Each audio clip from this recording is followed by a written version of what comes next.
नमस्कार। आज हम एक बहुत ही कमाल के सवाल पर बात करने वाले हैं। क्या इलेक्ट्रिक गाड़ियां अब आम आदमी की पहुंच में आ रही हैं? और इसी सवाल के बिल्कुल सेंटर में है टाटा की टियागो ईवी। चलिए इस सोर्स के हिसाब से इसे जरा खोल कर समझते हैं। तो सवाल ये उठता है, क्या ये सच में हो सकता है? मतलब सिर्फ 300 रुपए रोज के खर्च पर एक इलेक्ट्रिक कार घर आ सकती है? सुनने में तो ये बहुत बड़ा दावा लगता है ना? आज हम इसी की तह तक जाएंगे। और देखिए, ये सवाल आज के टाइम में और भी ज़रूरी हो गया है, क्योंकि पेट्रोल और डीजल की कीमतें तो आसमान छू ही रही हैं। रोज़ाना के सफ़र का खर्च बढ़ता ही जा रहा है। ऐसे में इलेक्ट्रिक गाड़ियां एक बढ़िया ऑप्शन की तरह सामने आ रही हैं। तो ठीक है, अब सीधा मुद्दे पर आते हैं। ये जो 300 रुपए रोज वाली बात है, इसके पीछे का फाइनेंस प्लान आखिर है क्या? समझते हैं इसका पूरा गणित। तो सबसे पहले बात करते हैं सबसे बड़े नंबर की, यानी गाड़ी की कीमत की। टाटा टियागो ईवी का जो बेस वेरिएंट है, उसकी दिल्ली में ऑन रोड कीमत मतलब आरटीओ और इंश्योरेंस सब मिलाकर लगभग 8,44,000 रुपये पड़ती है। अब जरा इस फाइनेंस ब्रेकडाउन को देखिए। मान लेते हैं कि कोई 3 लाख रुपए का डाउन पेमेंट करता है, तो लोन कितना बचा? 5,44,000 रुपए। अब अगर ये लोन 7 साल के लिए 8% के ब्याज पर लिया जाए, तो जो महीने की किश्त यानी ईएमआई बनेगी, वो होगी करीब 8,000 रुपए। तो ये जो 8,000 रुपए की ईएमआई है ना, यही उस शुरुआती दावे का पूरा आधार है। सोचिए, अगर हम 8,000 रुपए को महीने के 30 दिनों से भाग दें, तो रोज का खर्च कितना आया? लगभग 267 रुपए। तो सोन्स का जो 300 रुपए का दावा है, वो इसी गणित के आसपास घूमता है।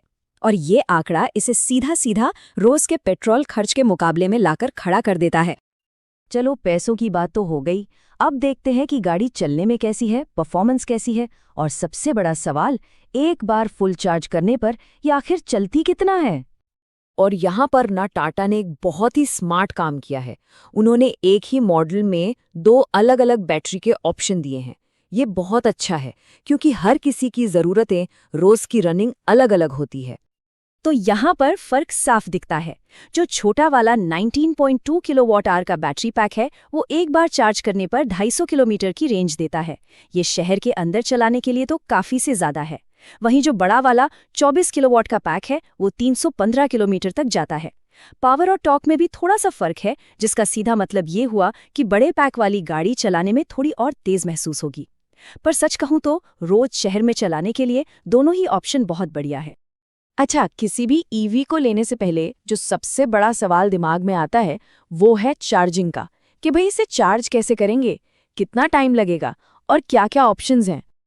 तो सबसे कॉमन और आसान तरीका तो यही है कि गाड़ी को घर पे रात भर चार्जिंग पे लगा दिया जाए, जिसके लिए एक एसी चार्जर का इस्तेमाल होता है। तो इसमें टाइम कितना लगता है? देखिए, जो छोटे बैटरी पैक वाला मॉडल है, उसे 3.3 किलोवाट के नॉर्मल चार्जर से 10 से 100% चार्ज होने में करीब 6.9 घंटे लगते हैं। मतलब रात को गाड़ी चार्जिंग पर लगाई और सुबह तक वो सफ़र के लिए पूरी तरह तैयार। और अगर 7.2 केडब्ल्यू वाला ज़्यादा पावरफुल एसी चार्जर है, जो कि बड़े बैटरी पैक वाले मॉडल के साथ आता है, तो सोचिए, चार्जिंग का टाइम घटकर सिर्फ 3.6 घंटे रह जाता है। ये तो बहुत बड़ा फायदा है, मतलब आधे से भी कम टाइम में गाड़ी फुल चार्ज। पर सोचिए, अगर कहीं जल्दी जाना हो तो क्या कोई और तेज तरीका है? बिल्कुल है। उसके लिए डीसी फास्ट चार्जिंग का ऑप्शन भी है, जो पब्लिक चार्जिंग स्टेशनों पर मिलता है। और ये नंबर तो सच में कमाल का है। डीसी फास्ट चार्जर से ये गाड़ी सिर्फ 58 मिनट में 10 से 80% तक चार्ज हो सकती है। मतलब 1 घंटे से भी कम।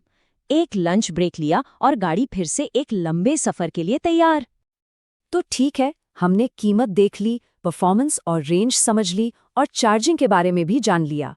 अब जरा गाड़ी के अंदर चलकर देखते हैं कि वहाँ क्या-क्या फीचर्स मिलते हैं जो ड्राइविंग एक्सपीरियंस को और बढ़िया बनाते हैं। और अंदर की बात करें तो फीचर्स की लिस्ट काफी लंबी है। इसमें एक बड़ी 10.25 इंच की टच स्क्रीन है, जिससे इंफोटेनमेंट और नेविगेशन बहुत आसान हो जाता है। सुनने के लिए हर मन का जबरदस्त 4 स्पीकर वाला ऑडियो सिस्टम है। साथ में पुश बटन स्टार्ट स्टॉप और हाईवे पर आराम के लिए क्रूज कंट्रोल भी दिया गया है। ये सब मिलकर इसे एक पूरी तरह से मॉडर्न गाड़ी का फील देते हैं। और हाँ, सेफ्टी को कैसे भूल सकते हैं। टाटा की गाड़ियां अपनी बिल्ड क्वालिटी और सेफ्टी के लिए तो जानी ही जाती हैं। टियागो ईवी में भी डुअल फ्रंट एयरबैग्स तो हैं ही, साथ में एबीएस और ईबीडी जैसे बहुत ज़रूरी फीचर्स भी हैं जो अचानक ब्रेक लगाने पर गाड़ी को फिसलने से बचाते हैं और कंट्रोल में रखते हैं। तो फिर इन सारी बातों को एक साथ रख के देखें तो सवाल वही है, क्या ये गाड़ी रोजमर्रा के सफर के लिए एक सही चॉइस हो सकती है? तो देखिए, इस पूरी बात का निचोड़ ये है, सोर्स के हिसाब से ये कार उन लोगों के लिए एक बहुत ही प्रैक्टिकल, एक बहुत ही समझदारी भरा हल है जो रोज के सफर में पेट्रोल डीजल के बढ़ते खर्च से तंग आ चुके हैं। ये उस प्रॉब्लम का एक सीधा और असरदार जवाब हो सकती है। और आखिर में हम इसी सवाल पर आके रुकते हैं, क्या यही हमारे रोज के सफर का भविष्य है? एक ऐसी गाड़ी जिसकी कीमत कम हो, फीचर्स अच्छे हों और जिसे आसानी से घर पर चार्ज किया जा सके। क्या हमारे शहरों में आने जाने का तरीका अब ऐसे ही बदलने वाला है? शायद। इसकी शुरुआत हम आज देख रहे हैं।